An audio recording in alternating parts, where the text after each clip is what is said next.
Hotel basement. जब निहाल और रूहानी दोनों स्टेज की तरफ बढ़ रहे थे तो निहाल रूहानी को धीरे से बोलता है, मिस रूहानी, आज हमें यह कंपटीशन जीतना ही होगा क्योंकि मैं नहीं चाहता हूँ कि सोफिया को दुख हो। अगर हम कंपटीशन नहीं जीतेंगे तो उसे बुरा लगेगा। उसकी इच्छा है कि हमें कंपटीशन जीतें। निहाल की बात सुनते ही रूहानी, जो अब तक अपने गुस्से को दबाए हुए थी, और ज़्यादा बढ़ जाते आए और वो गुस्से में अपना पैर पटकते हुए तेजी में स्टेज पर जाकर खड़ी हो जाती है। और रूहानी को इस तरह चिढ़ते देख निहाल मनी मन मुस्कुराते हुए खुद में कहता है, लगता है सोफिया सच ही बोल रही थी। मिस रूहानी को जलन हो रही है। उनके दिल में भी मेरे लिए फीलिंग्स है और इसे तो मैं उनके मुंह से सुन के ही रहूंगा। निहाल भी ये सोच मुस्कुराकर रूहानी की बगल में जा खड़ा हो जाता है।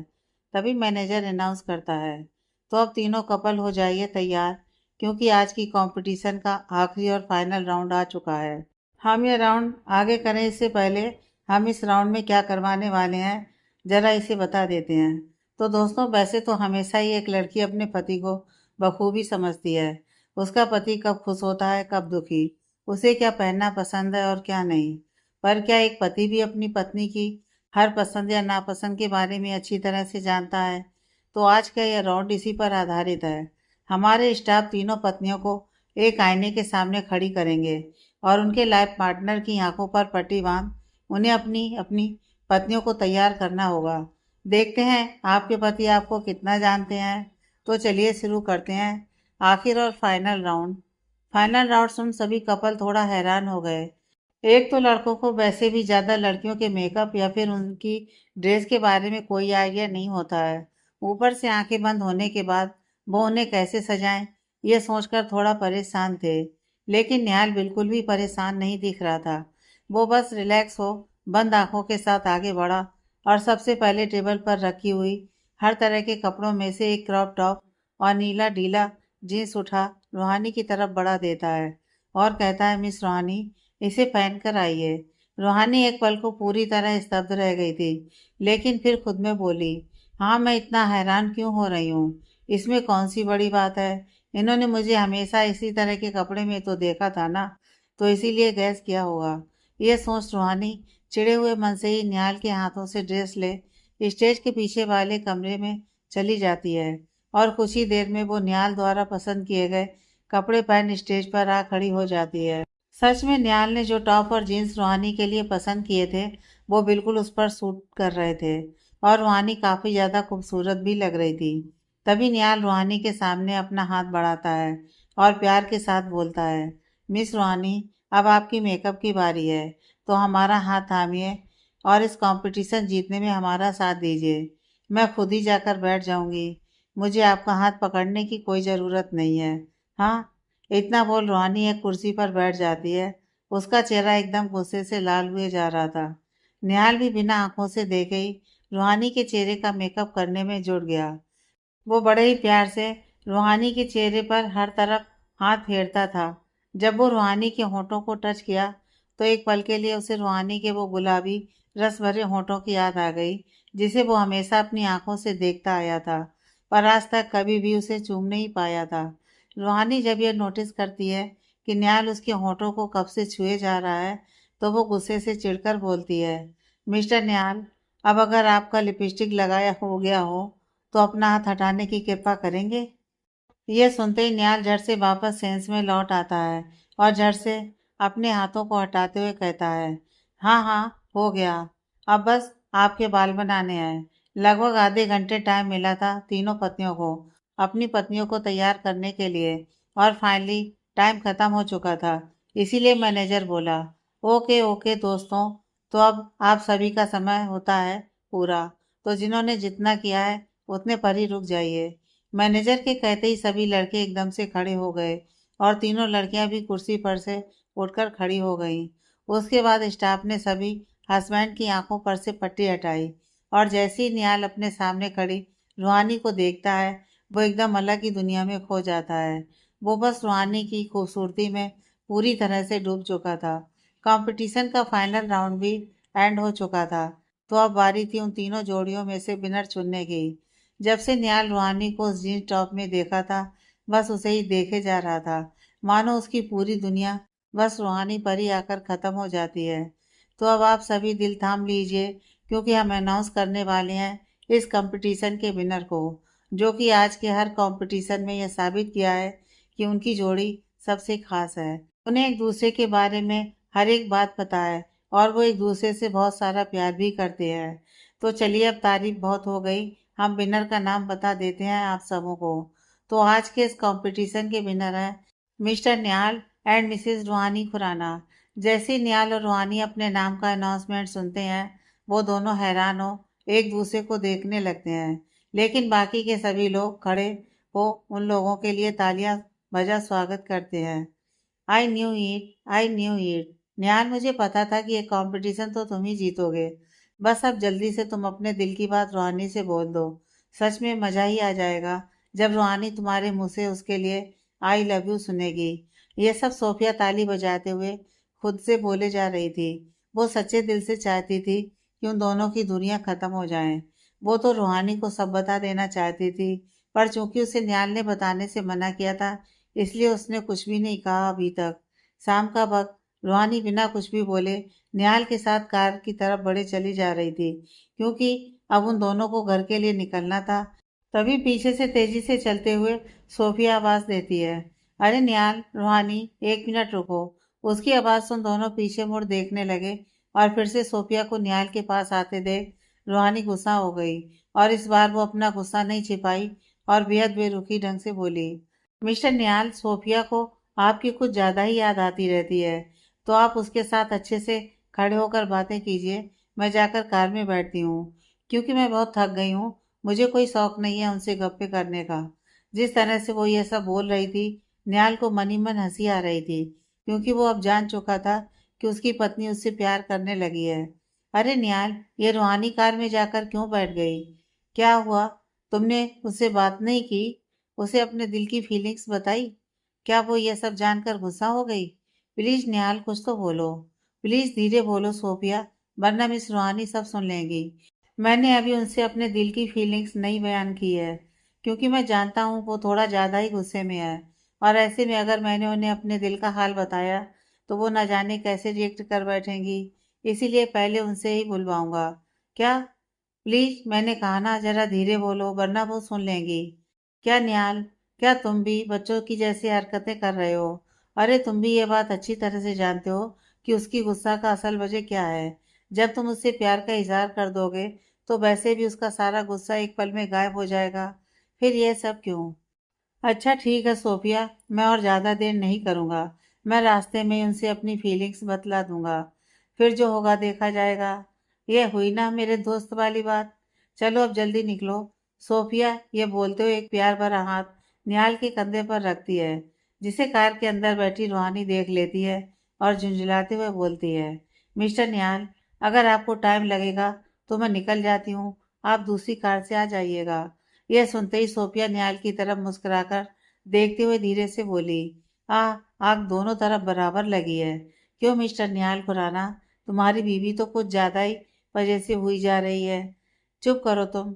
अच्छा, मैं निकलता हूँ। हाँ, पर मुझे बताना मत भूलना, कल मैं कॉल करूँगी। अच्छा ठीक है, लेकिन अभी जाता हूँ। निहाल ये बोल तेजी से ड्राइविंग सीट पर बैठ गया और बेल्ट लगाते हुए कार स्टार्ट कर दिया। वो कार ड्राइव करते करते चोरी भरी नजरों से रूहानी के चेहरे को देखने की कोशिश कर रहा था, और यह नोटिस करने की कोशिश कर रहा था कि वो अभी भी गुस्से में है या फिर। लेकिन अभी निहाल ये बात नोटिस कर पाता। कुछ ही दूर जाने के बाद रूहानी बिना उसकी तरफ देखे बोली, मिस्टर निहाल, प्लीज कार रोकिए। व्हाट? ये क्या बोल रही है मिस रूहानी? इस जगह पर कार रोकूं? पर क्यों? वो मैं आपको बताना जरूरी नहीं समझती। बस आप कार रोकिए। रूहानी का गुस्सा तो निहाल को समझ में आ रहा था, पर जब वो इस तरह बेरुखी अंदाज में गाड़ी रोकने के लिए बोली, ये बात निहाल को एकदम हैरान कर गई। वो कुछ पूछता उससे पहले ही रूहानी कार के दरवाजे को खोलने लगी। रूहानी कुछ ज्यादा ही गुस्से में यह बात बोले जा रही थी।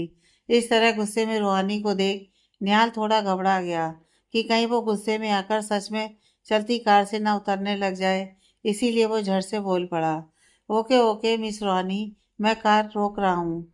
जैसे ही निहाल ने साइड में कार रोकी, रूहानी झट से कार से निकल तेजी में सड़क के बीचों बीच चलने लगी। अरे मिस रूहानी, रूहानी, 1 मिनट रुकिए। निहाल भी कार से निकलते हुए रूहानी के पीछे पीछे दौड़ने लगा और उसे पीछे से रोकने के लिए आवाज भी दिए ही जा रहा था, पर रूहानी पर इसका कोई असर नहीं हो रहा था। वो बस सारी बातों को अनसुना कर अपने कदमों को उड़ा तेजी से बढ़ाए जा रही थी।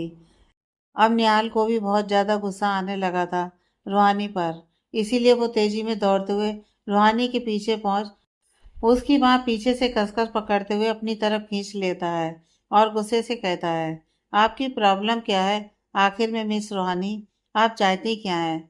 शाम से ही देख रहा हूँ मैं, आप कुछ ज्यादा ही गुस्सा कर रही हैं। आखिर में इतना गुस्सा आपको किस बात पर आ रहा है? आपने मुझे पकड़ने की हिम्मत कैसे की? छोड़िए मेरा हाथ। मुझे आपको कुछ भी एक्सप्लेन नहीं करना है। बस छोड़िए मुझे। मुझे कुछ टाइम अकेला रहना है। आपका यह सड़ा चेहरा देखने का मन नहीं है मेरा। रूहानी इतना बोल तेजी में निहाल का हाथ झटकते हुए आगे बढ़ने लगती है, लेकिन अब निहाल भी कहाँ मानने वाला था। उसे भी गुस्सा आ गया था, इसीलिए वो फिर से रूहानी के पीछे बढ़ झट से इस बार उसको अपनी तरफ घुमा दोनों हाथों से उसकी बाह को पकड़ लेता है। आपको मेरा चेहरा सड़ा लगता है? वाओ! अब जो भी वजह है आपके गुस्से होने का जल्दी से बोलिए, वरना आप मुझे अभी तक अच्छी तरह से जानती नहीं है कि मैं क्या क्या कर सकता हूँ। निहाल को इस तरह खुद पर हक जमाते देख रूहानी गुस्से में अपने दोनों हाथों से उसे धक्का दे देती है और जोर से चिल्लाते हुए कहती है, आपको कितनी बार कहा है मैंने कि मुझसे दूर रहा कीजिए, और फिर किस हक से आप मुझे छूने की कोशिश करते हैं? आपने ही तो बोला था ना कि मैं आपकी फिलहाल की बीवी हूँ, तो क्या ये बात खुद ही भूल गए हैं? देखिए, मैं लास्ट वार्निंग दे रही हूँ आपको। मेरे पीछे आना बंद कर दीजिए और रहने दीजिए मुझे कुछ देर चैन से। निहाल रूहानी की बातों से काफी ज्यादा हैरान था। उसने इमेजिन भी नहीं किया था कि उसके थोड़े मजाक ने रूहानी को इतना दर्द दिया है, जिस वजह से वो खुद को अकेला रह शांत करने की कोशिश कर रही है। यह देख निहाल को खुद पर गुस्सा आने लगा और वो अब खुद की फीलिंग्स को ना छिपाते हुए पीछे से ही बोल पड़ा, मिस रूहानी, क्या आप अपने सड़े चेहरे वाले निहाल खुराना का जिंदगी भर साथ देंगी? ये सब जैसे ही रूहानी के कानों में जाते हैं, उसके कदम एकदम से खुद ब खुद रुक जाते हैं और वो स्तब्ध हो पीछे पलट निहाल को देखने के लिए मुड़ जाती है। और जैसे ही वो पीछे पलटती है, पीछे दूर दूर तक उसे कहीं पर भी निहाल दिखाई नहीं देता है। मिस्टर निहाल, ये मिस्टर निहाल कहाँ चले गए? अभी तो वो पीछे ही थे ना। और फिर वो सब जो उन्होंने बोला, नहीं नहीं, ये सब वो भला कैसे बोल सकते हैं? शायद मैं ही ये इमेजिन कर रही होंगी। पर फिर भी वो गए कहाँ? कहीं वो चले तो नहीं गए? पर कार तो यहीं पर है। ओ गॉड प्लीज मिस्टर निहाल जहाँ भी हो बस सेफ हो। रूहानी घबराते हुए यह बोलकर कार की तरफ बढ़ी चली जा रही थी, ताकि कार में चेक कर सके कि निहाल वहां पर है या नहीं। लेकिन अभी वो कार तक पहुंच पाती उससे पहले ही उसकी जूती के अंदर कुछ अजीब सा चुभा, जिस वजह से वो आगे बढ़ने से रुक गई और सोचते हुए बोली, ये मेरे पैर के नीचे क्या है? ये तो कुछ चमकती हुई चीज लग रही है। ये बोलते बोलते रूहानी एकदम शॉक्ड हो बोली, ये ये तो मिस्टर निहाल की अंगूठी है, पर यह यहाँ पर कैसे गिरी हुई है? इसका मतलब कि जरूर मिस्टर निहाल किसी मुसीबत में है, तभी उनकी यह अंगूठी यहाँ पर है। हे भगवान प्लीज मेरे मिस्टर निहाल की रक्षा करना। मुझे उन्हें ढूंढना होगा। रूहानी डर के मारे खुद में बड़बड़ाए आगे बढ़ निहाल को इधर उधर ढूंढने के लिए दौड़ पड़ी। मिस्टर निहाल, मिस्टर निहाल, आप कहाँ पर हो? आप जहाँ भी हैं प्लीज आप घबराइएगा नहीं। मैं आपको कुछ भी नहीं होने दूंगी। मैं आपको ढूंढ लूंगी मिस्टर निहाल, बस आप हिम्मत रखिएगा। उसी सड़क से कुछ दूरी पर एक झोपड़ी टाइप का घर बना हुआ था। उसे देखने से तो ऐसा लग रहा था कि उसके अंदर कोई नहीं रहता होगा, क्योंकि घर के अंदर ना तो लाइट जल रही थी और ना ही दूर दूर तक कोई चहल पहल थी। पर असलियत यह नहीं थी। दरअसल उस झोपड़ी के अंदर कई सारे गुंडे लड़के थे, जिसने निहाल को अमीर देख रात के अंधेरे में उठा वहां पर ले आए थे झोपड़ी के अंदर। चूंकि निहाल अभी तक बेहोश हुआ पड़ा था, क्योंकि जब वो लोग उसे उठाने गए थे तो किसी ने उसके सर पर जोर से दे मारा, जिस वजह से वो बेहोश हो गया था और यहाँ पर लाकर उसे एक कुर्सी पर बिठा रस्सी से बांध दिया था। अब धीरे धीरे निहाल को होश आने लगा था और जैसे ही वो पूरी तरह होश में आया, खुद को एकदम अंधेरे में देख, रस्सी के सहारे बंधा देख हैरान परेशान हो गया। एक्सक्यूज मी, हेलो, यहाँ पर कोई है? ये मुझे इस तरह से रस्सी से बांध कर क्यों रखे हो? प्लीज मुझे खोलो। यहाँ पर कोई है भी कि नहीं? न्याल जैसे ही जोर जोर चिल्लाने लगा, झट से चार मोटे तगड़े आदमी आकर उसके सामने खड़े हो गए और कुछ मोमबत्ती जला हल्की रोशनी करते हुए कमरे में बोले, हमने तुम्हें किडनैप किया है। समझ में आया तुम्हें? तुम कोई होटल में नहीं आए हो जो जोर जोर से आवाज दे रहे हो। अब जल्दी से हमें 5 लाख दे दो, फिर हम छोड़ देंगे तुम्हें।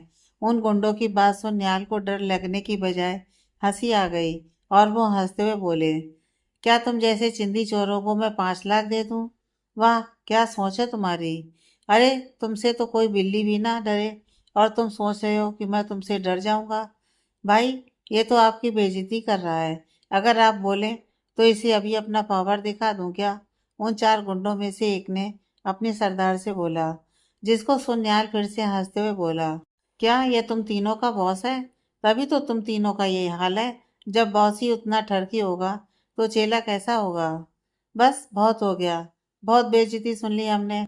अब देख लड़के, अगर सीधे सीधे तुमने हमें 5 लाख नहीं दिए ना, तो फिर तुम सोच भी नहीं सकते हो कि मैं क्या कर सकता हूँ। हमारे चेहरे पर मत जाओ। अबे घोंचो, अगर तुम लोग प्रोफेशनल गुंडे होते ना, तो तुम्हें ये बात पता होती कि कोई भी आदमी इतने सारे पैसे लेकर घूमता फिरता नहीं है।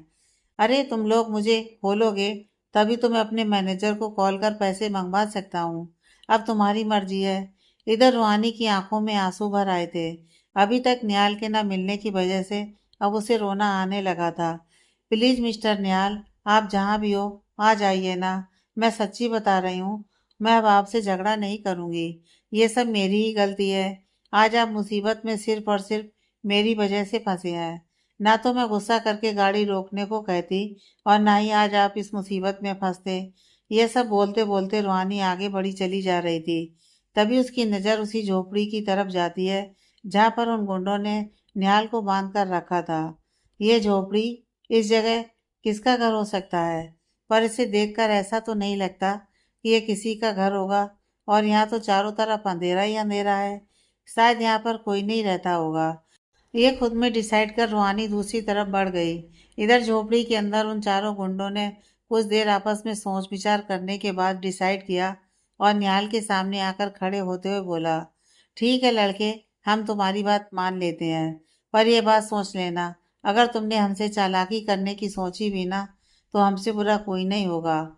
हम तुम्हें फ़ोन तो नहीं देंगे, पर तुम जिससे पैसे मंगवाओगे उससे बात ज़रूर करवाएंगे। चलो, तुम हमें नंबर बताओ, हम डायल करते हैं और तुम बात स्पीकर पर करोगे जिससे हम सब उस बात को सुन सकें। ठीक है, मुझे कोई प्रॉब्लम नहीं है। चलो, नंबर लिखो। 89। निहाल एकदम नॉर्मली तरीके से बिहेव करते हुए बोला, पर अभी वो सिर्फ 2 ही डिजिट बोल पाया था कि तभी झोपड़ी में एकदम से भूकंप आ गया, जिससे उन गुंडे के साथ साथ निहाल भी पूरी तरह से हड़बड़ा गया और सभी की निगाह बस झोपड़ी के दरवाजे की तरफ ही थी। रात के अंधेरे में उस झोपड़ी के अंदर अभी निहाल अपना कुछ दिमाग लगाने ही वाला होता है कि तभी उस झोपड़ी को तोड़ते हुए तूफान की तरह कार अंदर आ घुसती है। कार को इस तरह अंदर आते देख वो चारों गुंडे हैरानी से एक दूसरे को देखने लगते हैं और उनमें से एक बोलता है, अरे बॉस, ये कार खुद भी खुद कैसे चली आ रही है? अभी चुप कर बेवकूफ, क्या पागलों जैसी बात कर रहे हो? जाकर देखो उस कार के अंदर कौन है। उसकी कोई जरूरत नहीं है पाजी, क्योंकि हम खुद ही अपना दर्शन दे देते हैं आप सभी महानुभाव को।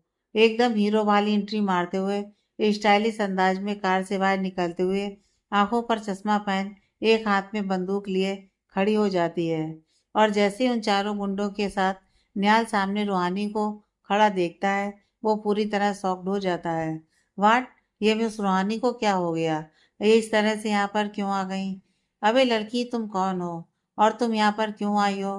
अब आपको हमारा इंट्रोडक्शन चाहिए तो चलिए हम पहले अपना परिचय दे देते हैं, उसके बाद हम आप सबका बैंड बजाएंगे।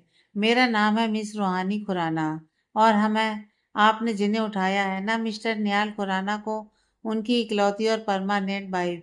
हाँ, हमारे बीच झगड़े चल रहे हैं अभी, पर वो हम दोनों के बीच की बात है। अगर मेरे पतिदेव को किसी तीसरे ने नुकसान पहुंचाने की सोची भी ना, तो मैं उसका ऐसा बैंड बजाऊंगी, ऐसा बैंड बजाऊंगी कि वो खुद को पहचान नहीं पाएगा। अच्छा बहन, तुम इसकी पत्नी हो।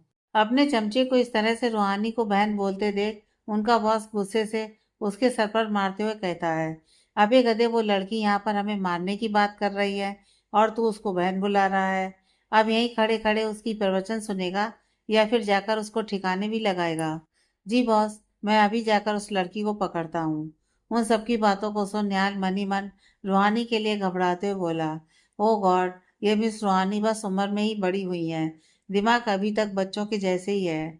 मतलब क्या सोचकर ये यहाँ पर आ गई? अब पता नहीं मैं इन्हें कैसे बचाऊंगा। मैंने कितना अच्छा प्लान बनाया था, ये लोग उसमें फंस भी गए थे। पर नहीं, इन्हें भी ना अपने मन की ही करनी होती है। बस बचा लेना गॉड इन्हें। निहाल मन ही मन बस रूहानी के बारे में ही सोच रहा था कि कहीं वो मुसीबत में ना फंस जाए। तभी रूहानी एकदम से बंदूक को हवा में फायरिंग कर देती है, जिससे सभी खड़े गुंडे घबरा अपनी अपनी जगह पर ही रुक जाते हैं। अबे गुंडे के बच्चे, तुझे क्या लगता है कि मैं एक लड़की हूँ तो तू मुझे ऐसे ही हरा देगा? गुंडागिरी अभी तक तूने मेरी देखी कहाँ है? ये बंदूक देख रहा है ना, पूरा लोडेड है। सिर्फ एक ही गोली चली है इससे। अभी अभी भी इसमें 5 गोली बाकी हैं और तुम हो सिर्फ 4। तो क्या बोलते हो, ठोक दूं तुम चारों कमीनों को यहीं पर? रूहानी हीरो जैसे चलते हुए निहाल की कुर्सी के पास आ खड़ी हो गई। उसके हाथों में बंदूक देख सभी गुंडे घबरा गए, क्योंकि उनके पास बंदूक तो थी पर गोली नहीं थी, जिस वजह से इन सभी को डर लग रहा था कि कहीं सच में रूहानी उस पर बंदूक ना चला दे। इसीलिए उनका बॉस बोला, नहीं नहीं, तुम बंदूक मत चलाना, तुम जो भी बोलोगी मैं करूँगा। तो फिर ठीक है, अगर तुम सभी अपना अपना जान बचाना चाहते हो तो मिस्टर निहाल की रस्सी खोलना शुरू करो। हाँ हाँ, हम अभी करते हैं। वो चारों गुंडे रूहानी से इस कदर डर रहे थे जैसे कि रूहानी सच में कोई डॉन हो। और ये देख निहाल को बहुत हैरानी हो रही थी। मैडम, हमने आपके पति को खोल दिया है, अब प्लीज हमें छोड़ दीजिए। आपको इन्हें जहाँ ले जाना है ले कर जाइए। नहीं चाहिए हमें पैसे, पर प्लीज मैडम, हम पर बंदूक मत चलाइएगा। अब तुम इतनी मिन्नतें कर रहे हो तो ठीक है, तुम सभी की जान को बख्श देती हूँ इस बार। पर अगर तुम लोगों ने जरा सी भी चालाकी करने की सोची तो फिर मुझे मत कहना कुछ भी। अब चलो सामने आकर सभी खड़े हो जाओ। रूहानी जैसा जैसा बोलती जा रही थी, वो चारों डर के मारे वैसे ही वैसे किए जा रहे थे। तभी रूहानी एकदम हक के साथ निहाल का हाथ अपने एक हाथ से पकड़ते हुए बोली, मिस्टर निहाल चलिए। और एकदम अपने हीरो के साथ हीरोइन बन कार की तरफ बढ़ चली। निहाल को आगे की सीट पर बिठाते हुए खुद ड्राइविंग सीट पर बैठकर कार स्टार्ट कर निकल गई वहां से। बॉस, वो लड़की तो उस लड़के को लेकर चली गई, अब कहाँ से आएंगे पैसे? रूहानी निहाल को साइड वाली सीट पर बिठा खुद ड्राइविंग वाली सीट पर बैठ गई और कार स्टार्ट कर वहां से निकल गई। जब कार कुछ दूर वहां से निकल आई तो निहाल हैरानी भरी नजरों से रूहानी को घूरते हुए बोला, मिस रूहानी, आप क्या पहले डॉन वगैरह थी जो इस तरह से अंदर आकर हंगामा मचा दिया था? आपको आइडिया भी है कि अगर आपकी ये बचकानी हरकतों की वजह से वो लोग नहीं डरते तो क्या होता आपका? वो तो शुक्र मानिए कि वो लोग प्रोफेशनल गुंडे नहीं थे, वरना हम दोनों की जान जा सकती थी। निहाल बस बोले जा रहा था, जिसे सुन रूहानी इरिटेट होते हुए एकदम से कार को रोकते हुए कहती है, बस अब चुप हो जाइए मिस्टर निहाल, क्योंकि मैं अब आपके शब्दों को नहीं सुन सकती हूँ।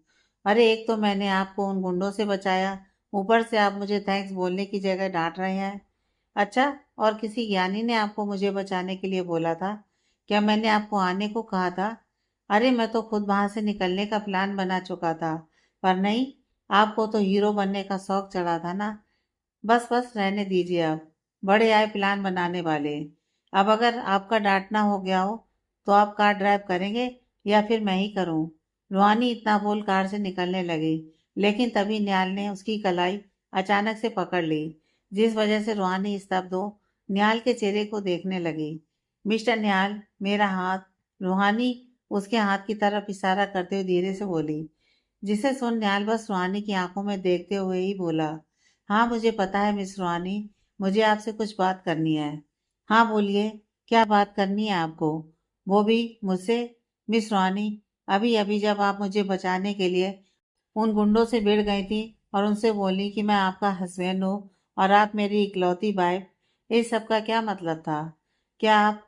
निहाल बस रूहानी के दिल की बात उसके मुंह से सुनना चाहता था, इसीलिए इस तरह बात को घुमाकर पूछ रहा था। पर तभी रूहानी बोल पड़ी। आपको अपने दिमाग पर इतना जोर देने की कोई ज़रूरत नहीं है मिस्टर निहाल। वो सब मैंने बस ऐसे ही कहा था। मैं आपके जैसी नहीं हूं ना, जो किसी के भी सामने ये बोल दूं कि फिलहाल की पत्नी है मेरी। हमारे बीच जो कुछ भी है वो हम दोनों की पर्सनल बातें हैं। उन्हें यूं सबके सामने बताने का कोई मतलब नहीं बनता है। रूहानी ये बात बोलते वक्त थोड़ा उदास सी हो गई थी और अपना हाथ निहाल के हाथों से छुड़ाकर बाहर निकल जाती है। लेकिन अभी रूहानी कुछ ही कदम चली थी कि तभी पीछे से निहाल बोलता है, तो क्या आपको इस बात का बुरा लगा है कि मैंने उस दिन सोफिया के सामने आपको फिलहाल वाइफ बता मिलवाया था? बुरा लगने वाली मैं कौन होती हूँ मिस्टर निहाल? मैं तो बस आपके दादाजी की पसंद ही थी ना। आपको तो कभी मेरे साथ रहना ही नहीं था। इसीलिए तो शुरू शुरू के 3 सालों में आपको ये तक याद नहीं था कि आपकी शादी भी हुई थी। तो फिर मुझे तकलीफ क्यों होगी जब मैं सच्चाई जानती हूँ? तो और फिर मैं भी तो आपसे डाइवोर्स ही चाहती हूँ। रूहानी की जुबान ये बोल रही थी और उसकी आंखों में छिपे दर्द निहाल साफ साफ देख पा रहा था। उसके दर्द को निहाल महसूस कर पा रहा था और उसे खुद पर गुस्सा आ रहा था कि वो अपनी पत्नी को कैसे भूल सकता है। कैसे इतने सालों तक एक बार भी वो उससे मिलने तक नहीं आया। क्या हुआ मिस्टर निहाल? अब क्या सारी रात यहीं पर खड़े रहने का इरादा है आपका? हमें घर भी पहुंचना है। चलिए, अब इससे पहले कि कोई दूसरी मुसीबत आ जाए। रूहानी ये बोल कार की दूसरी साइड जाकर बैठने लगी। लेकिन तभी जोरदार बारिश शुरू हो गई। ये बेमौसम बारिश देख रूहानी खुद तो झट से अंदर जा बैठती है और निहाल से भी बोलने लगती है। मिस्टर निहाल, इस तरह आप बाहर क्यों खड़े हैं? देखिए कैसे अचानक बारिश शुरू हो गई है। अगर आप इस बारिश में भीगे तो आपको सर्दी लग जाएगी। जल्दी से अंदर आ जाइए। पर आज पहली बार निहाल को इस तरह बारिश में भीगना बहुत सुकून दे रहा था। वो बारिश में भीगना चाहता था, इसीलिए मुस्कुराते हुए बोला, नहीं मिस रूहानी, आज मुझे ये बारिश बहुत ज़्यादा प्यारी लग रही है। आप भी बाहर आ जाइए, बहुत मज़ा आ रहा है। सच बता रहा हूँ मिस रूहानी, ये बारिश की बूंदें बहुत ज़्यादा राहत दे रही हैं। आपको क्या हो गया मिस्टर निहाल? ये कैसी बातें कर रहे हैं आप? बारिश में भला किसे राहत मिलती है? आपकी तबीयत तो ठीक है ना? सच कहा मिस रूहानी आपने। मैं बिल्कुल भी ठीक नहीं हूँ। मुझे कुछ हो गया है। सच में अब मैं वो निहाल खुराना नहीं रहा हूँ। अब मुझे बारिश अच्छी लगने लगी है। निहाल ऐसा सब भी कुछ बोल सकता है? रूहानी तो सोची भी नहीं थी। इसलिए अब उसे निहाल के लिए सच में फिक्र होने लगी कि कहीं उसकी तबीयत सच में खराब तो नहीं है। इसीलिए वो जल्दी से खुद भी कार से बाहर निकल निहाल की तरफ तेजी में चलते हुए आकर कहने लगती है, मुझे लगता है जरूर उन गुंडों ने आपके सिर पर वार किया होगा। तभी तो आप क्या बोल रहे हैं शायद आपको भी समझ में नहीं आ रहा है। पर आप परेशान मत होइए मिस्टर निहाल, मैं आपको अभी हॉस्पिटल लेकर चलती हूँ। चलिए बैठिए आप अंदर। इतना कर रूहानी निहाल की बाह को पकड़ उसे कार के अंदर बिठाने की कोशिश करने लगती है। लेकिन तभी निहाल एकदम से रिएक्ट करते हुए रूहानी की कमर में अपने सख्त हाथ डाल उसके सीने को अपने सीने से कसकर चिपका लेता है और दोनों के चेहरे के बीच सिर्फ कुछ दूरी का फासला बच जाता है। रूहानी खुद को निहाल के इतने करीब पा एकदम नर्वस होने लगती है, पर उसकी आंखें बिना पलके झपकाए बस निहाल के हैंडसम चेहरे को ही देखे जा रही होती हैं और होंठ लड़खड़ाते हुए कहने की कोशिश करती है कि मिस्टर निहाल, ये आप क्या? पर तभी अगले पल निहाल अपने दूसरे हाथ की उंगली को उसके होठों पर रख बस धीरे से कहता है, कुछ मत कहिए मिस रूहानी, आज मुझे आपकी आंखों में वो सारे सवालों का जवाब मिल गया जो इतने समय से मेरा दिल जानने की कोशिश कर रहा था। आज मैं आपसे कहूँगा और आप बस मेरी बात सुनेंगी। मैं सच में बहुत बेकार इंसान हूँ। आज तक मैं ये समझ ही नहीं पाया कि लाइफ में हमसफ़र का होना कितना ज़रूरी होता है और उससे कहीं ज़्यादा ज़रूरी होता है कि वो हमसफ़र एक अच्छा और सच्चा हो जो हर कदम पर आपके साथ खड़ा रहे। अगर आप किसी मुसीबत में आ जाएं तो उस वक्त आपका साथ छोड़ने की बजाय आपकी ढाल बन आगे आ खड़ा हो जाए। पर मुझे इन बातों को समझने में इतने साल लग गए। सच में मुझ जैसा इंसान शायद ही आप जैसी लाइफ पार्टनर डिजर्व करता है। एक तो निहाल के शरीर की गर्मी, ऊपर से इन बारिश में भीगे शरीर। रूहानी एकदम मदहोश हुए जा रही थी और जब वो निहाल के मुंह से अपनी तारीफ के चंद शब्द सुनी तो वो समझ नहीं पा रही थी कि कैसे रिएक्ट करे और क्या ही बोले। लेकिन फिर भी वो खुद की फीलिंग्स को अंदर ही दबाते हुए बोली, देखिए मिस्टर निहाल, शायद इस वक्त आप ठीक नहीं है। आप चलिए, हम घर चलकर बात करेंगे। नहीं मिस रूहानी, आज मैं अपने दिल की फीलिंग्स बताऊंगा आपको, और नहीं चुप रह सकता हूँ मैं। हाँ, आपने जो बोला वो सही है। मुझे कुछ हो गया है, पर मैं इस बीमारी से दुखी नहीं हूँ, बल्कि बहुत बहुत बहुत ही ज़्यादा खुश हूँ। और आपको पता है मुझे क्या हुआ है? अब रूहानी से और खुद को निहाल की बाहों में कैद नहीं रहा जा रहा था। वो बहक ना जाए इसीलिए अपने दोनों हाथों से निहाल के सीने को थोड़ा जोर लगा धक्का देते हुए खुद दूर जा खड़ी हो गई और अपने चेहरे को नीचे कर बोली, मुझे नहीं जानना है कि आपको क्या हुआ है। मैं जा रही हूँ कार के अंदर। आपको जब आना होगा आप आ जाइएगा।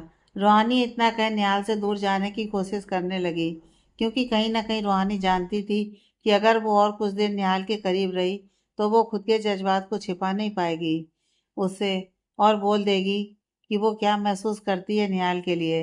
पर रूहानी कार में जाकर बैठ पाती उससे पहले ही निहाल रूहानी के हाथ को कसकर पकड़ लेता है और वापस से उसे जोर से खींच अपनी तरफ कर लेता है।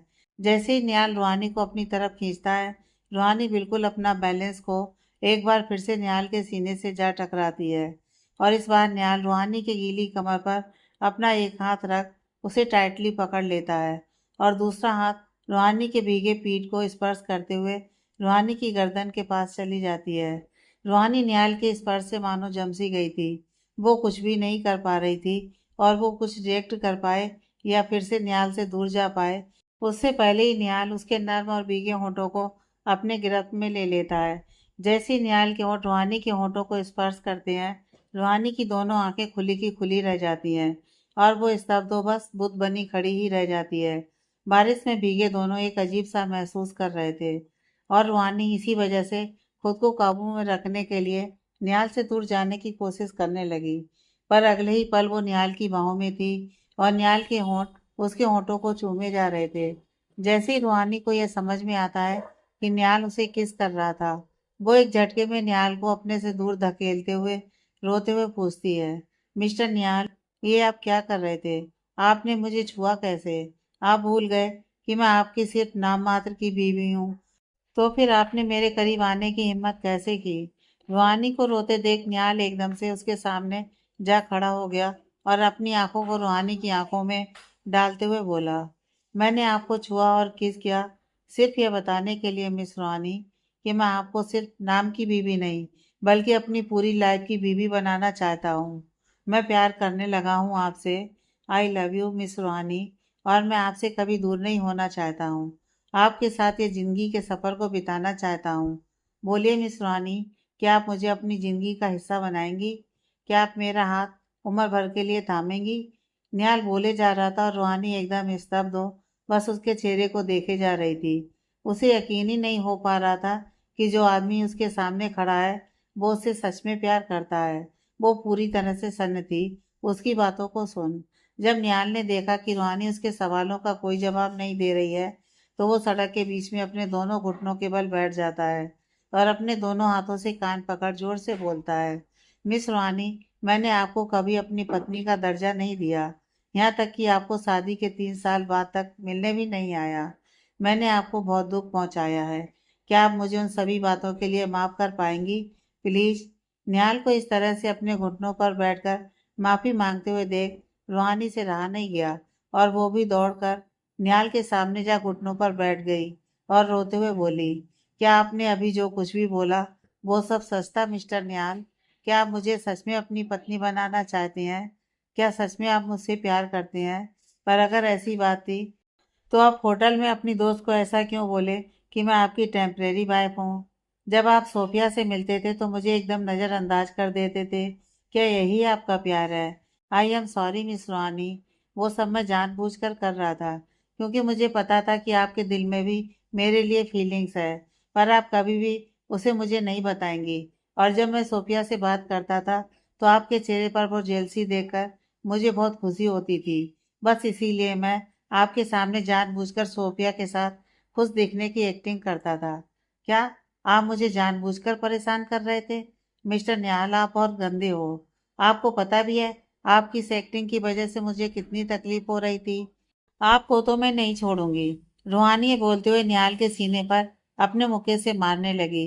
वो कुछ देर मारती रही, तभी निहाल उसके दोनों हाथों को पकड़कर कहता है, मिस रूहानी, आपको मुझे जितना मारना है मार लीजिएगा, पर प्लीज मुझे ये बताइए कि आपने मुझे मेरी गलतियों के लिए माफ किया है कि नहीं? क्या आप भी मुझसे? निहाल अभी इतना ही बोल पाया था कि तभी रूहानी झट से उठ खड़ी हो जाती है। उसके चेहरे का भाव देख निहाल थोड़ा घबरा गया था और वो भी उठ खड़े होते हुए डरी आवाज में पूछा, मिस रूहानी, आप इस तरह से बिना कुछ बोले उठकर खड़ी क्यों हो गई? प्लीज बोलिए ना, क्या आप मुझसे प्यार? देखिए, मुझे बहुत डर लग रहा है। प्लीज मिस रूहानी, आप इस तरह मेरा दिल नहीं तोड़ सकती हैं। क्या सच में आपके दिल में मेरे लिए कोई फीलिंग्स नहीं है? निहाल को इतना घबराए हुए देख रूहानी मन ही मन मुस्कुराते हुए बोली, अब जबकि आपने मुझे इतना परेशान किया है मिस्टर निहाल, तो फिर मैं अपना जवाब देने से पहले थोड़ा तो परेशान कर ही सकती हूँ ना आपको। रूहानी बिना कुछ बोले बस निहाल को डरते हुए देख मन ही मन खुश हुए जा रही थी। तभी निहाल से अब और नहीं रहा गया और वो रूहानी की बाह को कसकर पकड़ते हुए उसे अपनी तरफ घुमा लेता है और उसकी आंखों में आंखें डालकर पूछता है, मिस रूहानी, अगर आप मुझसे प्यार नहीं करती हैं या फिर आपके दिल में मेरे लिए कोई फीलिंग्स नहीं है, तो ये बात आप मुझे मेरी आंखों में देखकर बोलिए। मैं आपसे प्रॉमिस करता हूँ कि आपके इस जवाब को सुनने के बाद मैं आपके कभी भी करीब नहीं आऊँगा।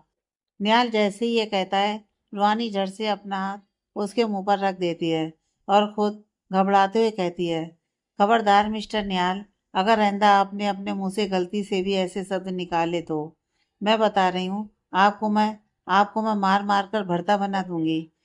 रूहानी की एकदम से फिक्र देखकर निहाल के घबराए हुए से मन को शांति मिल जाती है और वो बड़े ही प्यार भरे अंदाज में अपने एक हाथ से रूहानी की कमर को पकड़ अपनी तरफ खींचता है और दूसरे हाथ से उसके हाथों को अपने मुंह पर से हटाते हुए बोलता है, तो इसका मतलब कि आप भी मेरे लिए वही फील करती हैं जो मैं आपके लिए करता हूँ, है ना मिस रूहानी? हाँ, ना चाहते हुए भी मुझे हो गया है आपसे प्यार। अब आप इतने हैंडसम हैं कि कोई भी लड़की आपको प्यार किए बगैर कैसे रह सकती है? ऊपर से आप हर वक्त मेरे लिए इतना करते हैं, मेरी परवाह करते हैं, तो नहीं रोक पाई मैं अपने दिल को आपसे प्यार करने से। आज निहाल को ऐसा लग रहा था मानो उसने पूरी दुनिया को जीत ली हो। उसकी खुशी का कोई ठिकाना नहीं था। वो एकदम से अपने दोनों हाथों से रूहानी को अपनी गोद में उठाता है और जोर जोर से बारिश में भीगी सड़क पर गोल गोल घूमने लगता है और साथ ही बोले भी जा रहा होता है, आई लव यू मिस रूहानी, I love you so much. आज मैं बहुत ज़्यादा खुश हूँ। मिस्टर निहाल, प्लीज उतारिए मुझे, मैं गिर जाऊंगी। रूहानी ये बोलते हुए हंसे भी जा रही थी। वो भी आज बहुत ज़्यादा खुश थी और जब फाइनली निहाल उसे अपनी गोद से उतार नीचे खड़ा करता है तो रूहानी उसकी आंखों में देखते हुए बोलती है, मैं नहीं जानती थी कैसे, कब और क्यों, पर हाँ, मैं आपसे सच में प्यार करने लगी हूँ मिस्टर निहाल, और अब मैं आपसे दूर जाने के नाम से भी घबरा जाती हूँ और ना ही आपको किसी दूसरी लड़की के साथ देख पाती हूँ। आई लव यू मिस्टर निहाल। रूहानी की फीलिंग्स को सुन निहाल मुस्कुराकर उसकी कमर में अपने दोनों हाथ डाल देता है और कहता है, I love you so much miss रूहानी। दोनों की आंखें एक दूसरे में खो जाती हैं और निहाल धीरे धीरे रूहानी के करीब बढ़ने लगता है। कुछ ही पल में निहाल रूहानी के होठों के बेहद करीब जा पहुंचता है और उसके होठों को बड़ी ही नाजुकता के साथ अपने होठों में दबा लेता है। इस बार रूहानी निहाल को खुद से दूर धक्का नहीं दी, बल्कि वो खुद भी चाहती थी कि निहाल उसे किस करे। इसीलिए वो अपने अंदर की नर्वसनेस को कंट्रोल करने के लिए अपनी आंखें बंद कर ली और दोनों हाथों से निहाल की शर्ट को कसकर पकड़ लिया। उन दोनों का आज फर्स्ट किस था जिसे वो दोनों ही महसूस कर रहे थे। उस भीगते बारिश में खुली सड़क पर इनका यह रोमांटिक पल किसी सपने जैसा ही था। निहाल किस करते करते काफी पेशेंटली किस करने लगा, जिस वजह से अब रूहानी को सांस लेने में दिक्कत होने लगी थी, लेकिन वो निहाल को अभी किस करने से नहीं रोक रही थी। पर कुछ ही देर में निहाल ने जब नोटिस किया कि रूहानी हाँफ रही है, तो वो तुरंत रूहानी के होठों पर से अपने होठ हड़बड़ाकर बोलने लगता है, sorry, I am so sorry miss रूहानी, एक मिनट आप रुकिए। इतना कहकर निहाल तेजी से भागते हुए कार की तरफ गया और कार में रखी पानी की बोतल को ले जल्दी से रूहानी के पास आते हुए उसको बोतल देते हुए बोला, मिस रूहानी, ये लीजिए पानी की बोतल, आप जल्दी से पी लीजिए, आपको आराम मिल जाएगा। रूहानी भी जल्दी से पानी के कुछ घूंट पी लेती है और जल्दी उसे सांस भी आने लगती है। तभी निहाल गिल्टी हो बोलता है, मैं सच में इडियट हूँ मिस सुहानी। किस करने के चक्कर में मैं तो ये भूल ही गया कि आपको सांस नहीं आ रही होगी। पर मुझे माफ कर दीजिए, मेरी वजह से आपको इतनी तकलीफ हुई। निहाल को इतना गिल्ट फील करते देख रूहानी वो पानी की बोतल वहीं नीचे सड़क पर फेंक देती है और निहाल की शर्ट के कॉलर को पकड़ उसे अपनी तरफ खींचते हुए बिल्कुल हीरोइन वाले अंदाज में बोली, मिस्टर निहाल, खबरदार जो आपने मेरे पति के लिए कुछ भी उल्टा सीधा बोला तो। मेरा हस्बैंड इडियट नहीं बल्कि रोमांटिक लड़का है और मैं अपने हस्बैंड से बहुत प्यार करती हूँ, समझे आप। तो आगे से मेरे हस्बैंड के लिए कुछ भी बोलने से पहले एक बार सोच लीजिएगा। रूहानी जैसे ही निहाल को यह बोल डांटने लगती है कि वो आइंदा उसके हस्बैंड के बारे में कुछ उल्टा सीधा ना बोले, तो यह सुन निहाल के चेहरे पर हल्की सी स्माइल आ जाती है और वो कहता है, आप भी ना मिस रूहानी एकदम बच्चों की जैसे बातें करती हैं। अरे अब इसमें मैंने बच्चों जैसा क्या बोल दिया। और हाँ मिस्टर निहाल, मैंने जो भी बोला वो बिल्कुल सही बोला। आप तो जिस तरह से मुझसे सॉरी बोले जा रहे थे, जैसे कि आपने मेरे साथ जबरदस्ती करी थी। अरे मैं भी तो चाहती थी ना कि आप मुझे किस करें। रूहानी बातों बातों में यह बात बोल गई, जिसे बोलने के बाद वो एकदम शर्माकर अपनी नजरें झुका लेती है और बात को बदलने की कोशिश करने लगती है, जिसे देख निहाल की स्माइल और ज्यादा बढ़ जाती है और वो रूहानी के चेहरे को अपने हाथों से थोड़ा उठाते हुए बोलता है, क्या बात है मिस रूहानी, ये तो मुझे पता ही नहीं था कि आप भी वो सब। अगर आप बोले तो मैं वापस से। निहाल अभी इतना बोल ही पाया था कि तभी रूहानी झट से शर्माकर उसे धक्का दे दौड़कर कार की तरफ भाग जाती है और कार में जाकर बैठ कहती है, मिस्टर निहाल, आप घर चलिए। खुराना हाउस। सुबह के करीब 4 बजे के करीब निहाल की कार खुराना मेंशन पहुंची। वो दोनों भीगे कपड़ों के साथ ही कार से बाहर निकल खुराना मेंशन के बाहर खड़े हो जाते हैं। तभी रूहानी बोलती है, मिस्टर निहाल, इस वक्त तो सब सो रहे होंगे ना, और ऐसे में अगर हमने बेल बजाई तो सबकी नींद खराब हो जाएगी। वैसे बात तो आपकी सही है मिस रूहानी, पर अब हमारे पास कोई दूसरा रास्ता भी तो नहीं है। मैंने घर की चाबी बुआ माँ को दे दी थी कुछ दिनों पहले। तो ये बोलते हुए निहाल आगे बढ़ बेल बजा देता है। बेल की आवाज पूरे खुराना मेंशन के अंदर गूंज उठती है, जिसे सुनते ही वसुंधरा जी सहित सभी लोगों की नींदें खुल जाती हैं। उधर वसुंधरा जी थोड़ा हैरान हो बेड पर से उठकर बैठते हुए सोचती हैं, इस वक्त तो सुबह के 4 बजे हैं। कौन आया होगा, जाकर देखते हैं। वो कहते हुए वसुंधरा जी बेड पर से उतर अपने कमरे से निकल सीढ़ियों से उतरने लगती हैं।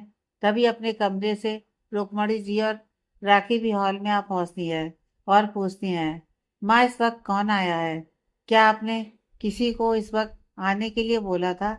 नहीं राखी, भला हम क्यों बुलाएंगे इतने सुबह सुबह किसी को। पता नहीं कौन है, जाकर देखते हैं। वसुंधरा जी ये कहते हुए आगे बढ़ने लगी। तभी रुक्मणी जी बोली, जी जी आप रुकिए, हम जाकर देखते हैं। ये कह रुक्मणी जी तेज कदमों के साथ जाकर दरवाजा खोल देती हैं और जैसे ही वो दरवाजा खोलती हैं, सामने खड़े निहाल और रूहानी को देख मुस्कुरा पड़ती हैं। रुक्मणी, कौन है दरवाजे पर? अरे जीजी, निहाल और रूहानी है।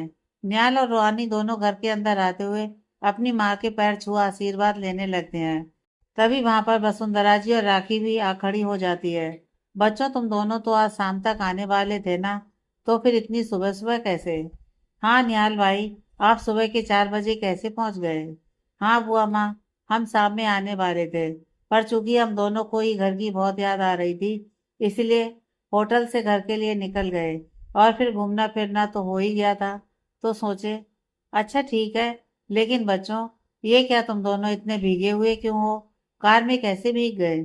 जैसे ही रुक्मणी जी यह बात पूछती हैं, निहाल और रूहानी झट से एक दूसरे की तरफ देखने लगते हैं और फिर रूहानी तुरंत बात बनाते हुए कहती है, वो माँ दरअसल हम जब आ रहे थे तो रास्ते में अचानक काफी तेज बारिश शुरू हो गई थी और ऊपर से हमारे कार के टायर भी पंचर हो गई थी, तो उसी को चेंज करने में हम दोनों भीग गए। ओ भाई, क्या बात है रूहानी भाभी, ये बारिश, ऊपर से दोनों बारिश में भीगे, कहीं वो सब।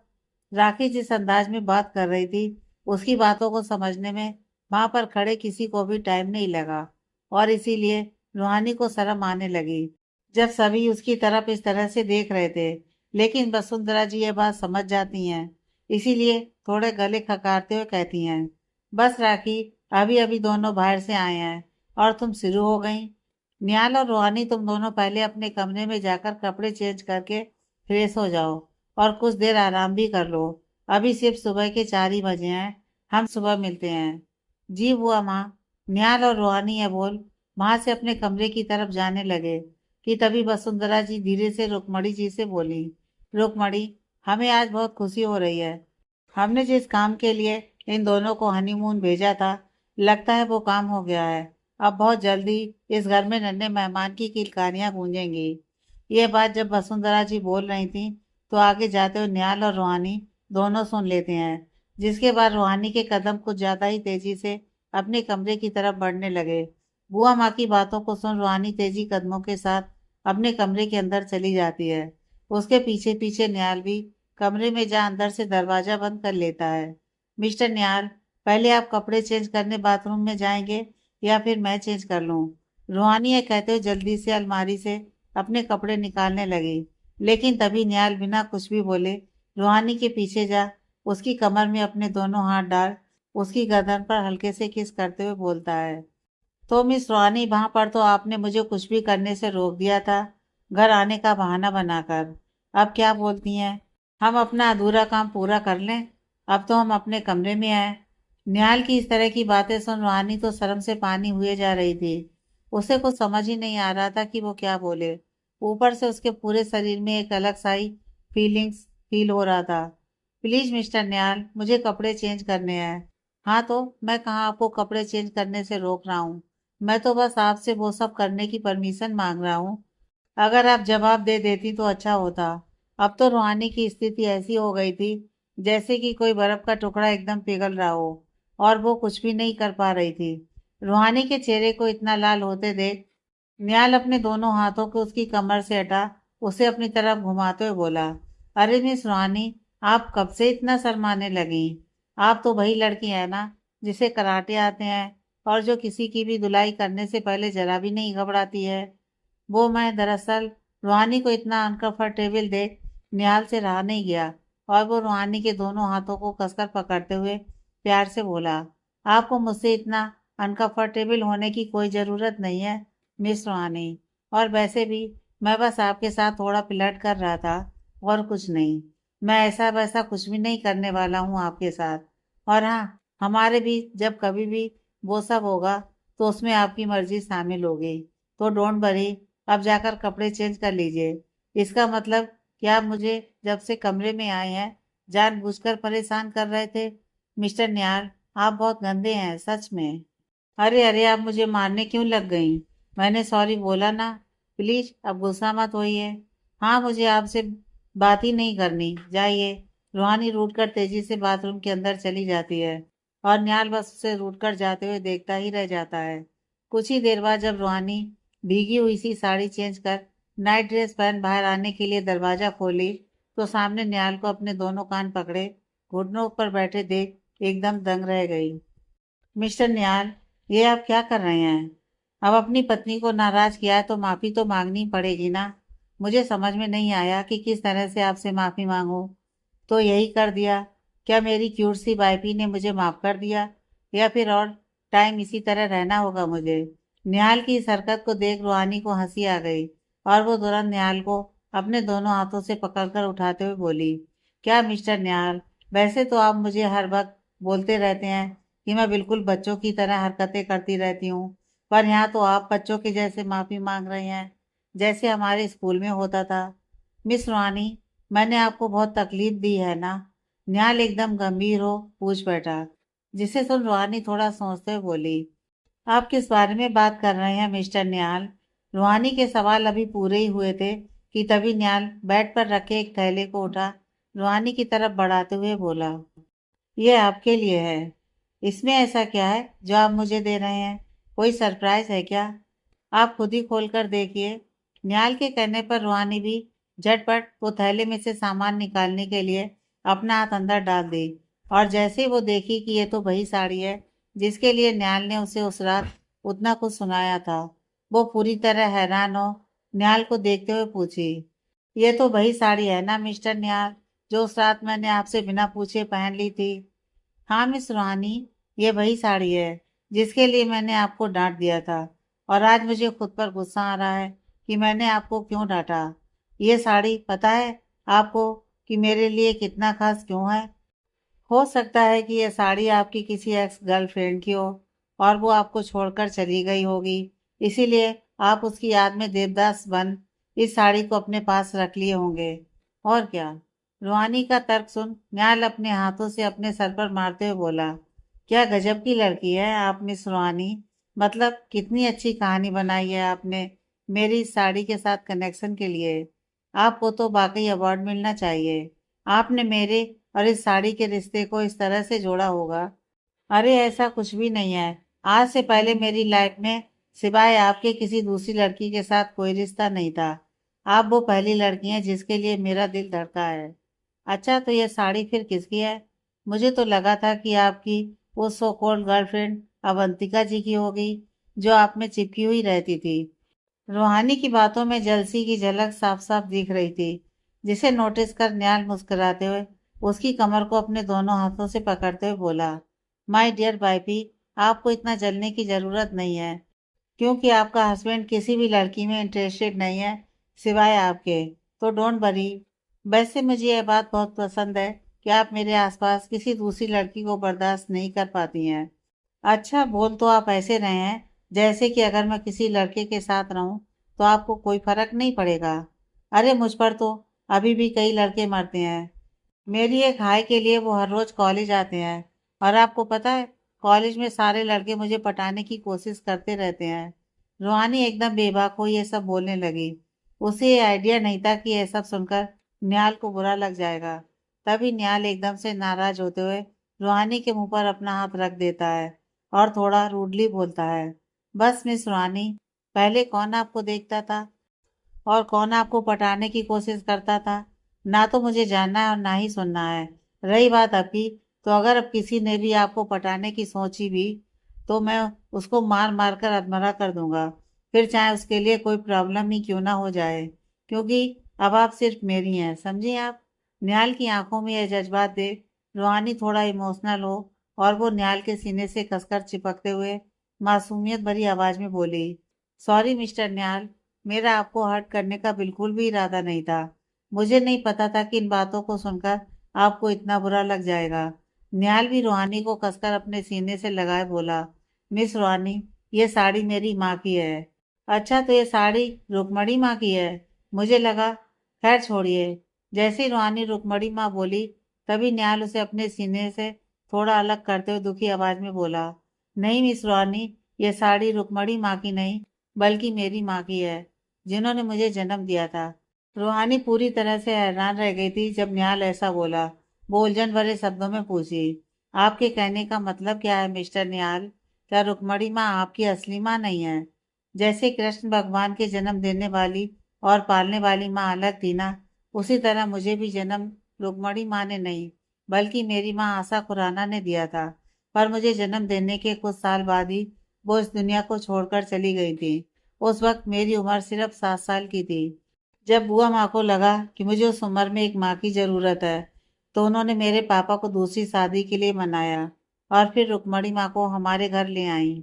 हाँ, रुक्मणी माँ मेरी सौतेली माँ है, पर यह सब उनके लिए शायद अपमान होगा, इसीलिए मैंने कभी भी किसी को ये नहीं बताया कि वो मेरी जन्म देने वाली माँ नहीं है।